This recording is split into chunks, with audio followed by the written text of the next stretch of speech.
Hello everyone, welcome back to the smart exam. मित्रांनो, जिथे फक्त आणि फक्त यशाचीच तयारी असते त्याच प्लॅटफॉर्मवर आज तुम्ही आला आहात. या व्हिडिओमध्ये आज आपण तुमच्या येणाऱ्या नोंदणी व मुद्रांक विभाग भरती 2025 वर फोकस करून नोंदणी व मुद्रांक विभागाचे जे शिपाई पद आहे त्या पदासंबंधी आवश्यक असणारे इंग्रजी व्याकरणाचे अति महत्त्वाचे PYQ प्रश्न अभ्यासणार आहे आणि तेही फुल डिटेलमध्ये. प्रत्येक प्रश्नाचे मराठीमध्ये विश्लेषण केलेले आहे. कोणते उत्तर बरोबर आहे तर का बरोबर, मग बाकीचे पर्याय चुकीचे आहेत तर का चुकीचे, अशा पद्धतीने विश्लेषण आपण केलेले आहे. त्यामुळे हा व्हिडिओ आणि ही व्हिडिओ सिरीज तुम्हाला हजारो स्पर्धकांपेक्षा वेगळी ठरवेल. बाकीच्यांपेक्षा 100 पावले तुम्ही नेहमीच पुढे असणार आहे. त्यासाठी तुम्हाला फक्त हा व्हिडिओ आणि ही व्हिडिओ सिरीज जास्तीत जास्त वेळा रिवाइज करायची आहे. चला तर वेळ न घालवता हा अति महत्त्वाचा व्हिडिओ स्टार्ट करू. पहा पहिला प्रश्न. आणि हो मित्रांनो, हा व्हिडिओ आवडला तर लाईक, कमेंट आणि शेअर करायला विसरू नका. चॅनलवर नवीन असाल तर लगेच सबस्क्राइब करा, कारण इथे सिलेक्शन पक्की आहे. ओके, आता पहा हा प्रश्न. Select the most appropriate meaning of the given idiom. Okay, दिलेल्या इंग्रजी वाक्प्रचाराचा योग्य अर्थ आपल्याला निवडायचा आहे. गिव्ह समवन अ हँड. ओके, गिव्ह समवन अ हँड म्हणजे काय तर कोणाला तरी मदत करणे अशा पद्धतीने आहे. ओके, आता या इडियमसाठी आपल्याला ॲप्रोप्रिएट मिनिंग शोधायचं आहे. ओके, तर पहा सुरुवातीचा हेल्प समवन. आता हेल्प समवन म्हणजे काय तर एखाद्याला मदत करणे, बरोबर, आणि ही इडियम देखील तोच अर्थ आहे. म्हणून या प्रश्नाचं योग्य उत्तर असेल पर्याय क्रमांक 1 हेल्प समवन. पहा इझिली सापडलेले, आपल्याला जास्त बघायची गरज नाही पडलेली. पहा त्यानंतर ऑप्शनमध्ये देखील पाहूया चीट समवन. चीट समवन म्हणजे काय असतं तर एखाद्याची फसवणूक करणे. ओके,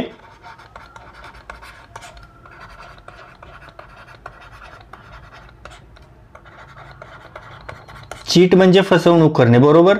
वेव टू समवन एखाद्याला हात घालून अभिवादन करणे. ओके, वेव टू समवन म्हणजेच अभिवादन करणे. त्यानंतर कॉल समवन. कॉल म्हणजे काय तर फोन करणे, बरोबर, एखाद्याला फोन करणे. आणि ॲप्लॉड समवन म्हणजे टाळ्यांनी अभिनंदन.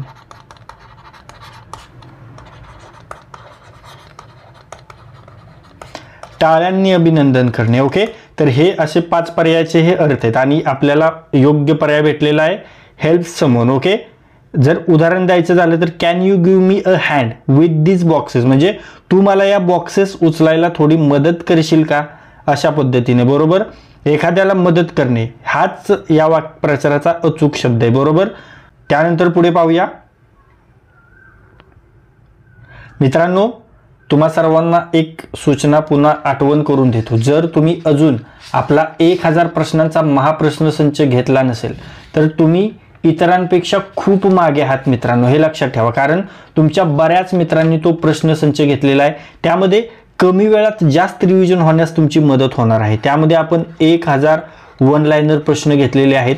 हे सर्व प्रश्न GKचे प्रश्न आहेत. IBPS, TCS, state board, NCERT आणि ज्या सेंट्रलच्या एक्झाम्स आहेत त्या एक्झाम्समधून डाटा एक्स्ट्रॅक्ट करून आपण ती वन लाइनर PDF आणि वन लाइनर महाप्रश्नसंच बनवलेला आहे, हे लक्षात ठेवा. त्यामुळे तो प्रश्नसंच लगेच घ्या आणि आपल्या अभ्यासाला एक वेगळी दिशा द्या. कमीत वेळेत जास्त रिव्हिजन तुमची होणार आहे. त्यासाठी तुम्हाला 98 23 93 18 27 या नंबरवर व्हॉट्सअप मेसेज करायचा आणि फी फक्त 49 रुपये. आपल्या चहाच्या पैशामध्ये आपण तो महाप्रश्नसंच घेऊ शकतो. आता पहा, during the recent celebration of pride month June globally and in India we witnessed and that social media presence filled with sticking images and stories. Okay, पहा IBPS चा हा विचारलेला प्रश्न आहे, हे लक्षात ठेवा.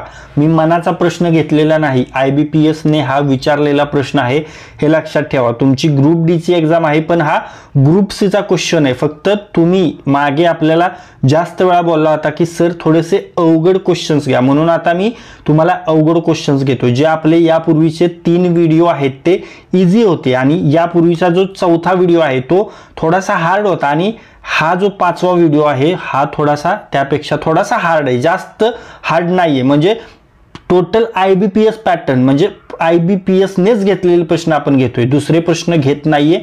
त्यामुळे ऍक्च्युअल परीक्षेमध्ये अशाच पद्धतीचे प्रश्न तुम्हाला दिसणार आहेत, हे लक्षात ठेवा. ओके, आता पहा आपल्याला काय वाक्य म्हणतंय तर प्राईड मंथच्या साजरा दरम्यान अद्वितीय आणि लक्षवेधी सोशल मीडिया उपस्थितीबद्दल हे वाक्य बोलत आहे. ओके, त्यानंतर इथं काय आहे, विटनेस्ड ॲन म्हणजे साक्षीदार होणे या शब्दाचा वापर काय दर्शवतो तर विटनेस्ड ॲन डिस्क्रिप्ट तर इनक्रेडिबल असं. ओके, इनक्रेडिबल सारखा प्रभावी शब्द योग्य वाटतोय. विटनेस्ड ॲन नंतर incredible social media presence fill with sticking images and stories. Okay, म्हणून या प्रश्नाचं योग्य उत्तर आहे पर्याय क्रमांक 4 इनक्रेडिबल. ओके, त्यानंतर मी तुम्हाला ऑप्शनमध्ये देखील पाहूया. तर इनक्रेडिबलचा आणखीन एक उदाहरण द्यायचं झालं तर पहा,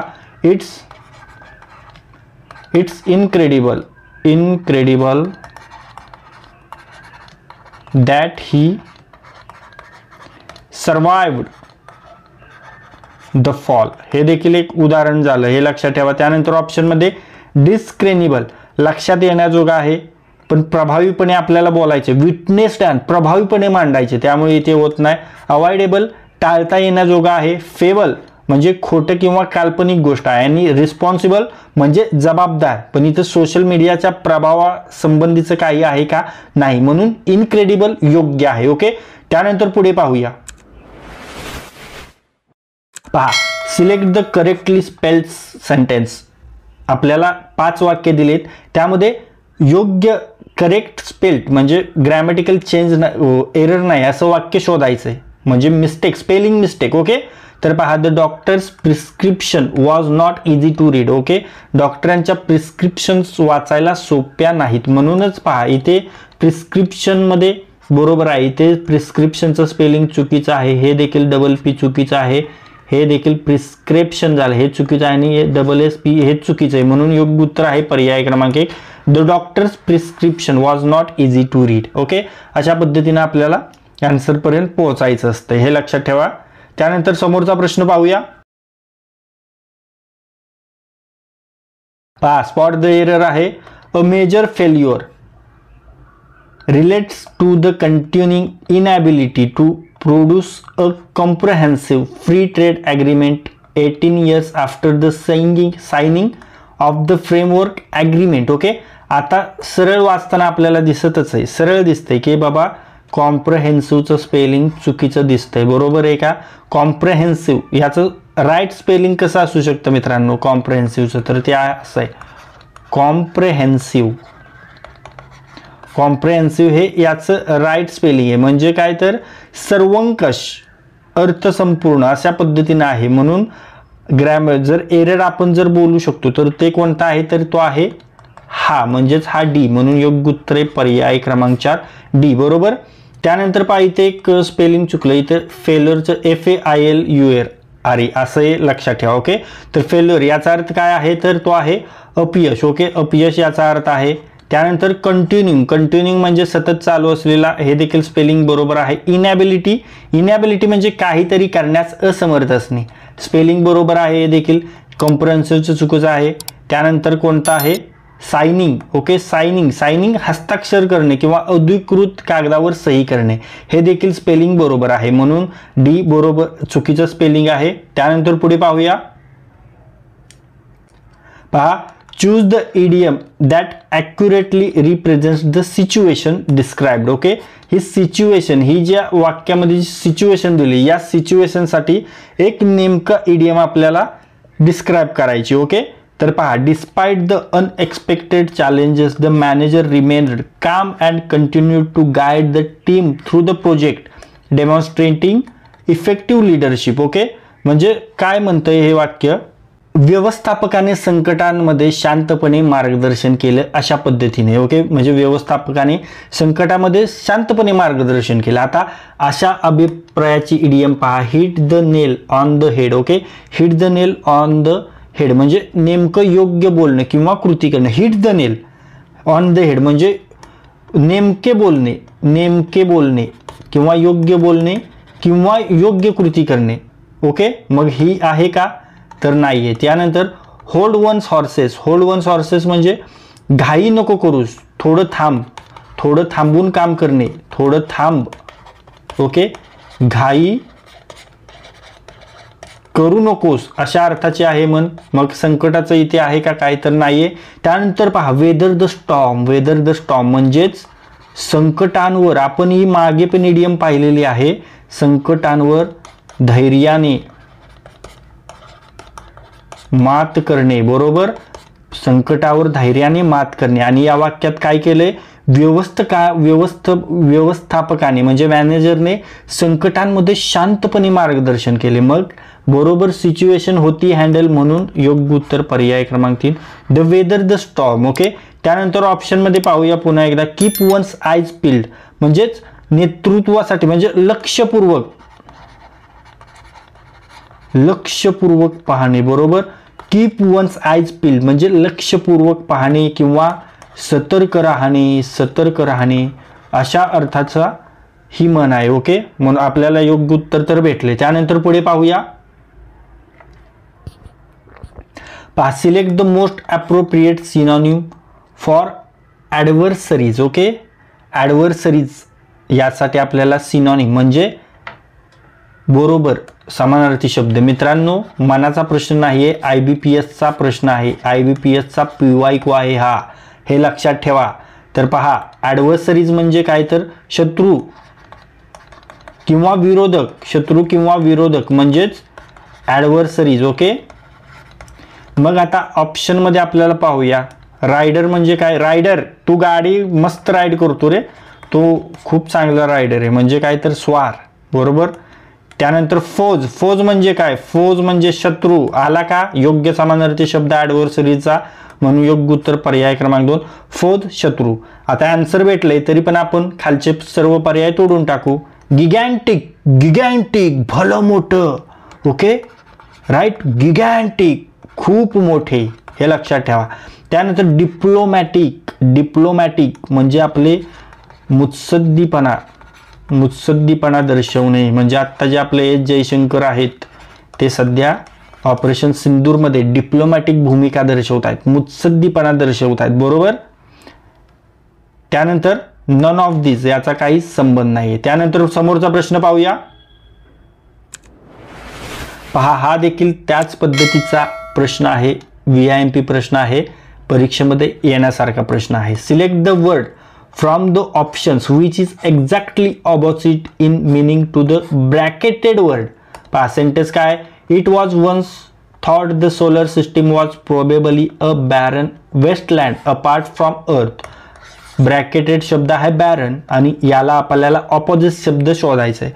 मग बॅरन म्हणजे याचा अर्थ आपल्याला माहीत असणं आवश्यक आहे. म्हणजे it was once thought the solar system was probably a barren wasteland apart from earth म्हणजे नापीक. ओके, इथे याचा अर्थ आहे नापीक, काहीच न पिकणारा, काहीच न पिकवणारे म्हणजेच नापीक. मग आता पहा प्रोडक्टिव्ह म्हणजे काय, प्रोडक्टिव्ह आपण काय करतो, प्रोडक्शन घेतो. शेतीमध्ये आपण ऊसाचं ज्वारीचं प्रोडक्शन घेतो म्हणजे उत्पादन करतो, उत्पादनक्षम. मग नापीकच्या विरुद्धार्थी शब्द काय आहे, तर तो आहे उत्पादनक्षम. भेटला योग्य उत्तर पर्याय क्रमांक 1 प्रोडक्टिव्ह. खाली बघायची काहीच गरज नाही. प्रोडक्टिव्ह म्हणजे काहीतरी तयार करणे.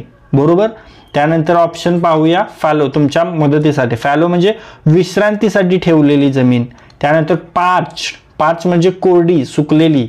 ओके, त्यानंतर स्टराईल म्हणजे निष्फळ, काहीच न वाढणारे अशा पद्धतीने. ओके, त्यानंतर समोरचा प्रश्न,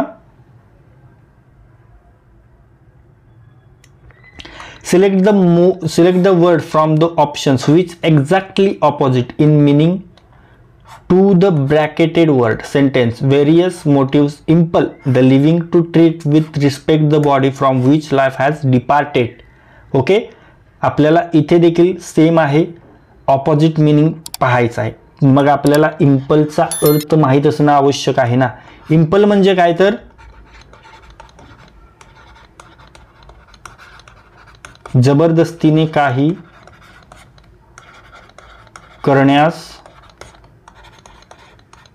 प्रवृत्त करणे. आणि हे प्रश्न कसे तुम्ही सॉल्व्ह करणार आहे मित्रांनो, तर त्यासाठी तुमची व्होकॅब व्होकॅबवर तुमचा हात असणे आवश्यक आहे, व्होकॅब तुमचा तोंडपाठ असणे आवश्यक आहे. त्यामुळे तुम्ही synonyms, antonyms, one word substitutions, proverbs, phrasal words, idioms and phrase हे तुम्ही 100% करणं गरजेचं आहे.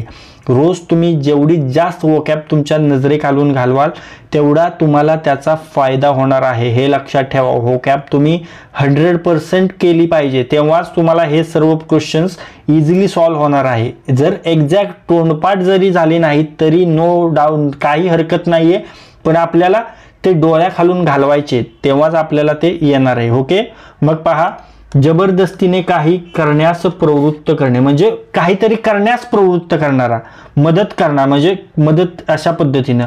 आता याचा आपल्याला विरोधी पाहायचे, म्हणजे जर काहीतरी प्रवृत्त करायला मदत करतो तर म्हणजेच काहीतरी करण्यास अडथळा निर्माण करणारा, म्हणजेच याचा विरुद्धार्थी होईल ना. मग पहा, हिंडरचा अर्थ काय होतो तर अडथळा आणणे, रोखणे. म्हणूनच योग्य उत्तर पर्याय क्रमांक आहे हिंडर. खाली बघण्याची गरज नाही. हिंडर म्हणजे काय तर काहीतरी करण्यास अडथळा आणणे, आणि इम्पल म्हणजे जबरदस्तीने काहीतरी करण्यास प्रवृत्त करणे, आणि हिंडर म्हणजे काहीतरी करण्यास अडथळा आणणे, रोखणे. म्हणून इम्पलचा ऑपोजिट शब्द आहे हिंडर. ओके, आन्सर भेटलेला आहे. तरी पण आपण तुमच्या माहितीसाठी खालचे पर्याय चेक करून पाहूया.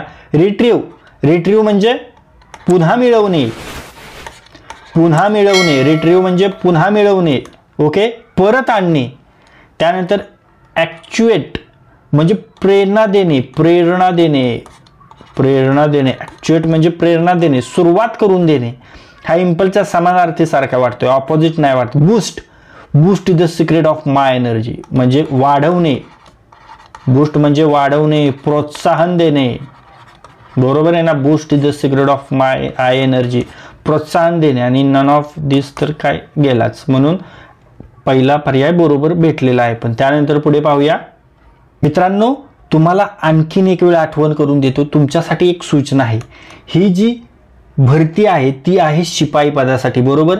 आणि काठिण्य पातळी काय आहे तर ती आहे SSC level. Okay, SSC level 10th level, बरोबर.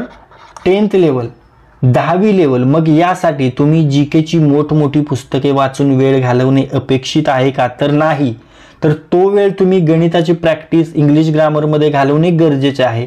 आणि त्याचसाठी तुमच्या कमी वेळात जास्तीत जास्त स्टडी होण्यासाठी आपण GKचा 1000 प्रश्नांचा महाप्रश्नसंच बनवलेला आहे. त्यामध्ये वन लाइनर क्वेश्चन्स घेतलेले आहेत. 1000 वन लाइनर क्वेश्चन्स घेतलेले आहेत. आणि त्यासाठी पेजेस आहेत 177. या 177 मध्ये तुमचा सर्व GK कव्हर करण्याचा प्रयत्न केलेला आहे आपण.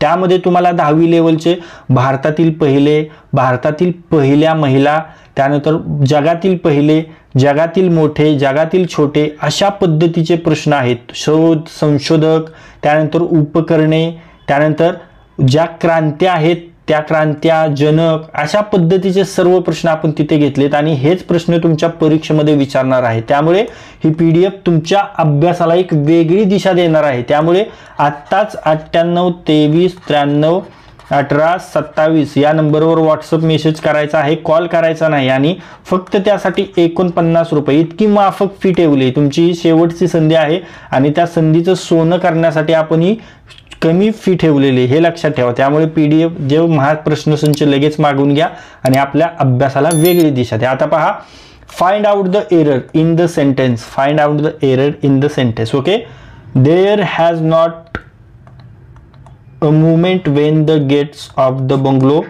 Wear not being watched. IBPS PYQ आहे. IBPS PYQ clerk, I think clerk, IBPS क्लर्कचा हा RRB क्लर्कचा. ओके, RRB क्लर्कचा हा क्वेश्चन आहे, हे लक्षात ठेवा. आता एरर आपल्याला शोधायचं आहे. ओके, तर वाक्याची सुरुवात पहा. वाक्याची सुरुवात there has not a movement अशी केली आहे, पण व्याकरणदृष्ट्या ही अयोग्य आहे का. तर मग योग्य रचना कशी हवी मित्रांनो, तर there has not been a movement. Okay, there has not been a movement अशी वाक्याची सुरुवात हवी. तर कशी, तर परफेक्ट टेन्स. काय परफेक्ट टेन्समध्ये हॅज प्लस बीन असं लागतंच. ओके, हॅज नंतर बीन येतं तेव्हा लागतो जेव्हा आपण वेळ दर्शवतो तेव्हा. ओके, मग इथे आपल्याला वेळ दर्शवलेला आहे म्हणून हॅज हॅड हॅव नंतर बीन येतं म्हणून there has not been a movement अशा पद्धतीचं आहे, म्हणूनच एरर आहे पहिल्याच वाक्यात. म्हणून योग्य उत्तर पर्याय क्रमांक 1 ए. ओके, योग्य रचना कशी आहे, there has not been a movement अशा पद्धतीनं हवंय आणि हॅज नॉटच्या नंतर बीन यायला हवं. हे जे हॅज नॉट आहे, हॅज नॉट त्यांच्यानंतर बीन यायला हवं आणि मग मुवमेंट वेन द गेट्स अशा पद्धतीनं लक्षात ठेवायचं. असा एकही क्षण नव्हता की बंगल्याचे गेट्स लक्ष ठेवले जात नव्हते. राईट, त्यानंतर पुढे पाहूया. Identify the sentence with superlative adjective error. Adjective error विशेषणातील चूक आपल्याला ओळखायची आहे. ओके, चला क्वेश्चन्स पाहूया. She is the most smarter student in the class. Most smarter हे चुकीचं आहे कारण ओके, स्मार्टर हे आधीच तुलनात्मक विशेषण आहे, त्याच्यापुढे मोस्ट लावायची गरज आहे का, तर नाही. मग योग्य वाक्य कसं होईल, she is the smartest. Okay, most smarter म्हणण्यापेक्षा जर असं वाक्य असतं की she is the smartest student in the class तर ते योग्य असलं असतं, म्हणून हा एरर आहे आणि म्हणून योग्य उत्तर आहे पर्याय क्रमांक 1. She is the most smarter student in the class हे चुकीचं आहे, त्याच्या जागी she is the most smartest student in the class हे वाक्य बरोबर आहे. त्यानंतर समोरचा प्रश्न पहा, fill in the blank with most appropriate option. Most appropriate option, fill in the blank, रिक्त जागा योग्य शब्दाने भरायची आहे. The only dash dash hurt was the munching of the cucumber and the coconut. Okay, हे वाक्य काय तर शांततेचं वर्णन करत आहे, जिथं फक्त खाण्याचा आवाज येतोय अशा वेळी काय आपण वापरायला हवं, साऊंड. ओके, साऊंड वापरायचं असतं, म्हणून योग्य उत्तर आहे पर्याय क्रमांक 4 साऊंड. हे लक्षात ठेवा. ओके, हे वाक्य शांततेचं वर्णन कर जिथे फक्त खाण्याचा आवाज येतो अशा वेळी साऊंड हा सामान्य आणि योग्य शब्द आहे. बार्क म्हणजे काय, भुंकणे. रिंग म्हणजे काय, रिंग घंटेचा आवाज आहे आणि ब्लेअर म्हणजे कर्कशचा आवाज आहे. हे शब्द वाक्यात लागू होतील का, तर नाही. साऊंड हा बरोबर बसतोय. राईट, त्यानंतर समोरचा प्रश्न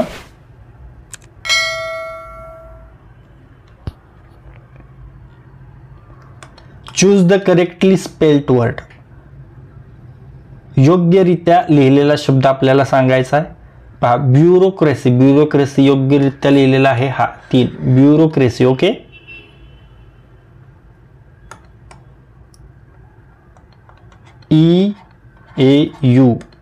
EAU हा इथे नाहीये त्यामुळं हा कट झालेला, हा एकदम परफेक्ट आहे. त्यानंतर समोरचा प्रश्न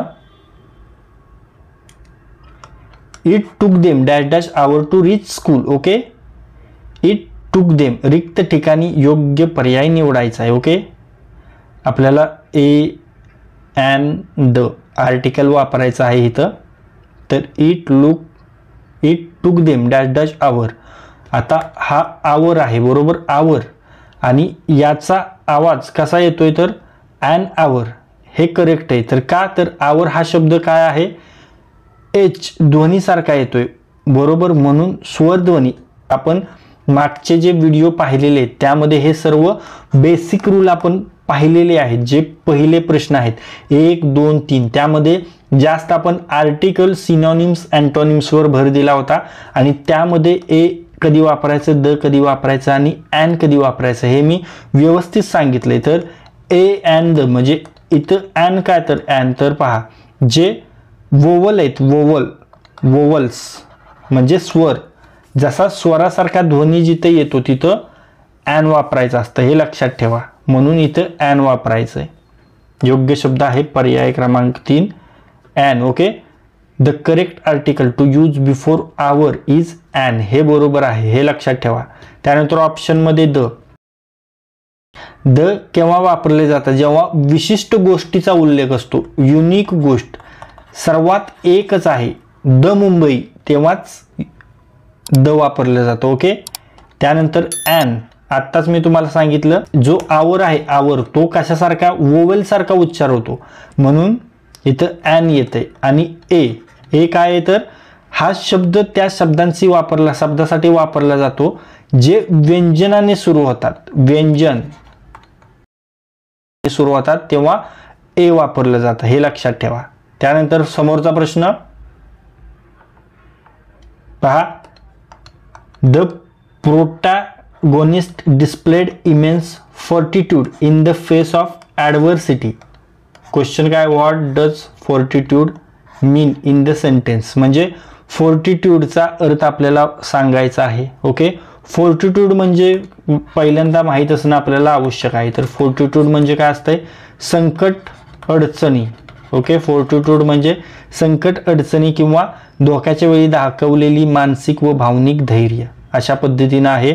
मग यासाठी योग्य शब्द आपल्याला काय असेल, संकट किंवा अडचणीच्या वेळी दाखवलेले धैर्य म्हणजेच करेज दाखवतो ना, धैर्य म्हणजे करेज, म्हणून योग्य उत्तर पर्याय क्रमांक 3 करेज. बरोबर, म्हणजे संकटाच्या वेळी दाखवलेली हिंमत, अडचणीच्या वेळी दाखवलेली हिंमत म्हणजे धैर्य. कारण विकनेस म्हणजे काय, तर विकनेस म्हणजे दुर्बलता आहे. कन्फ्युजन म्हणजे गोंधळ. बरोबर, करेज म्हणजे धैर्य, फेअर म्हणजे भीती आणि डाऊट म्हणजे संशय, म्हणून फॉर्टिट्यूडचा योग्य अर्थ आहे करेज. बरोबर. त्यानंतर पुढे पाहूया.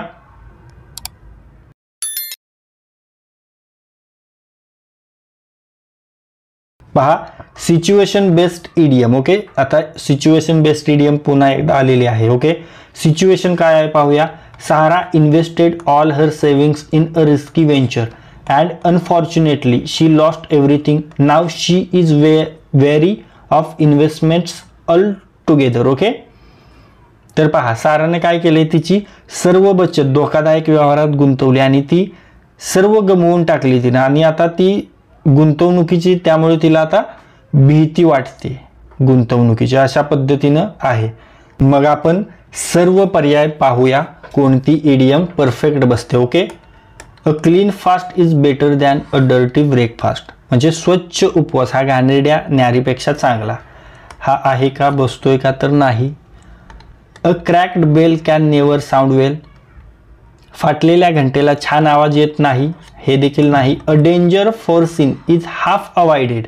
म्हणजे धोका आधीच ओळखल्यास अर्धा धोका टळतो, हा आहे का, तर नाही.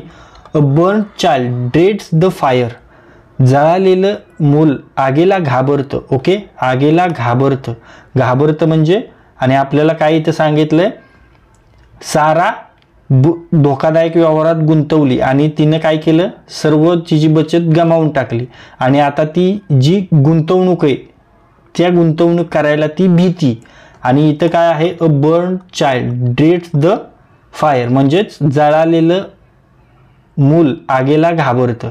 म्हणजे जे भाजलेलं मूल आहे, ज्याला आगीमुळे भाजलंय, ते मूल आगीला घाबरतं, अशा पद्धतीचं. म्हणजे सेम टू सेम, म्हणजे सारा गुंतवणुकीला आणि हे आगीला. तुमच्या लक्षात येते का, इथे सारा गुंतवणुकीला घाबरते.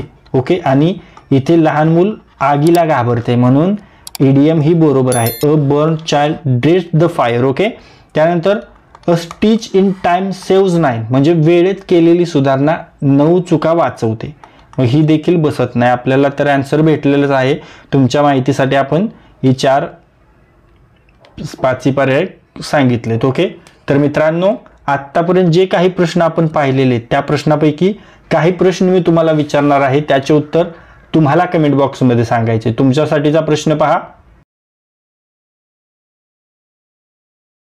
Find out the error in the sentence. Okay, प्रश्न आपण डिटेलमध्ये पाहिलेला आहे, फुल डिटेल अनालिसिस केलेला आहे.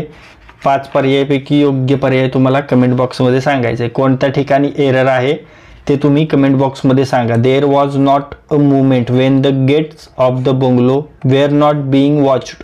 ओके, डिटेलमध्ये पाहिलं आहे, फुल मराठीमध्ये अनालिसिस केलं आहे. आन्सर कमेंट करा. तुमच्यासाठीचा समोरचा प्रश्न, choose the correctly spelled word. हा देखील पाहिलेला आहे. 5 पर्याय आहेत, 5 पर्यायापैकी योग्य पर्याय कमेंट करायचा आहे. Choose the correctly spelled word. Okay, answer comment करा. तर मित्रांनो, तुमच्यासाठी आणखीन एक सूचना देतो. ही जी भरती आहे ती आहे शिपाई पदासाठी आणि काठिण्य पातळी काय आहे तर ती आहे 10वी लेवल. मग यासाठी तुम्ही GK ची मोठमोठी पुस्तके वाचून वेळ घालवणे अपेक्षित नाही. तो वेळ तुम्ही गणिताची प्रॅक्टिस, इंग्लिश ग्रामर, मराठी व्याकरणामध्ये घालवणे गरजेचे आहे. आणि त्याचसाठी तुमचा कमी वेळात जास्त स्टडी होण्यासाठी आपण GK चा 1000 प्रश्नांचा महाप्रश्नसंच बनवलेला आहे. त्यामध्ये आपण तब्बल 1000 वन लाइनर क्वेश्चन्स घेतलेले आहेत, जे तुमच्या तयारीसाठी एक वेगळी दिशा देणार आहेत. त्यासाठी तुम्हाला 98 23 93 18 27 या नंबरवर व्हॉट्सअप मेसेज करायचा आहे आणि फी एकदम माफक आहे. फक्त 49 रुपये तुमच्यासाठी फी ठेवलेली आहे. त्यामुळे आत्ताच तो प्रश्न व्हॉट्सअपवर मेसेज करून आणि फी देखील व्हॉट्सअपवरच जमा करून प्रश्नसंच मागवून घ्या. त्याचा तुम्हाला परीक्षेमध्ये खूप फायदा होणार आहे. तर मित्रांनो, या व्हिडिओमध्ये आज आपण तुमच्या येणाऱ्या नोंदणी व मुद्रांक विभाग भरती 2025 वर फोकस करून नोंदणी व मुद्रांक विभागाचे जे शिपाई पद आहे त्या शिपाई पदावर फोकस करून शिपाई पदासाठी जे अति महत्त्वाचे इंग्रजी व्याकरणाचे प्रश्न आहेत ते इंग्रजी व्याकरणाचे महत्त्वाचे PYQ प्रश्न अभ्यासलेले आहेत. आणि हे सर्व प्रश्न आपण IBPS पॅटर्ननुसार पाहिलेले आहेत. हे सर्व IBPS PYQ आहेत. हे सर्व IBPS प्रिव्हियस इयर क्वेश्चन्स आहेत. त्यामुळे तुमच्या येणाऱ्या परीक्षेमध्ये या व्हिडिओमधील 4 ते 5 प्रश्न तुम्हाला नक्कीच दिसणार आहेत. त्यामुळे हा व्हिडिओ जास्तीत जास्त वेळा पहा आणि हा व्हिडिओ जास्तीत जास्त वेळा रिवाइज करा. आणि जर हा व्हिडिओ तुम्हाला युजफुल वाटला असेल तर या व्हिडिओला लाईक करा. हा व्हिडिओ आपल्या कमीत कमी 10 मित्रांसोबत शेअर करा. आणि जर हा व्हिडिओ तुम्ही पहिल्यांदाच या आपल्या स्मार्ट एक्झाम चॅनलवर पाहत असाल तर या आपल्या स्मार्ट एक्झाम चॅनलला सबस्क्राईब करा आणि बेल आयकॉनला हिट करा. तर लाईक करा, शेअर करा आणि सबस्क्राईब करा. थँक्यू.